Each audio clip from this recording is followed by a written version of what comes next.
Dulce et decorum est, pro patria mori.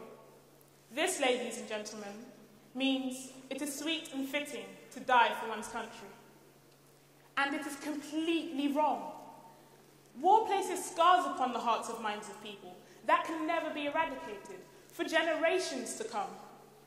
Take Warlord Joseph Kony. In the past 25 years alone, he's abducted over 30,000 children and forced them to become either a sex slave or a child soldier. Do we really want to live in a world where we turn a blind eye to the injustice that is served daily? Now, there may be a few of you out there saying, this is just another person talking about war. It doesn't really affect me. But it does. Take postcode wars, for example. You have young people killing other young people over something the postman uses to locate where you live.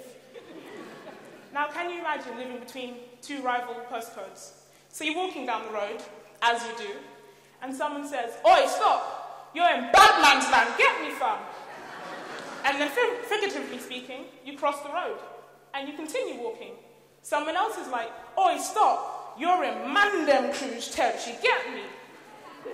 Now, what sort of a crazy world do we live in?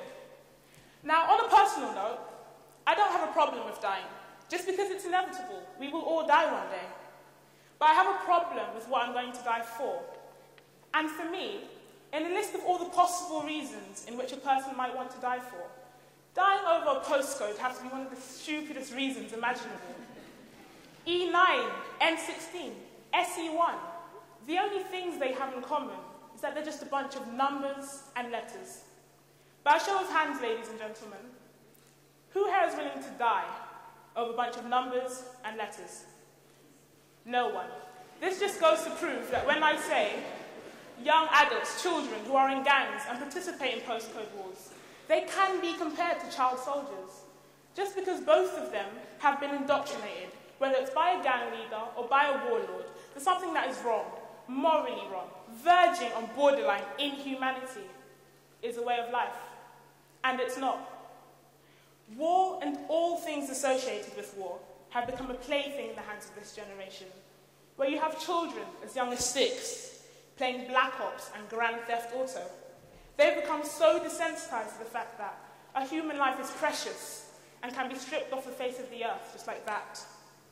So please, the next time you're at home at a friend's house playing Xbox, or even if you're walking down the road and you see a war-related game, you're like, "Ooh, that looks quite cool, I might get it." I want you to stop and take a second to think about the people whose lives war really does affect. Because in this reality, there are no second chances, there are no extra lives. When people die, it really is game over. Congratulations to Princess, the Hackney champion.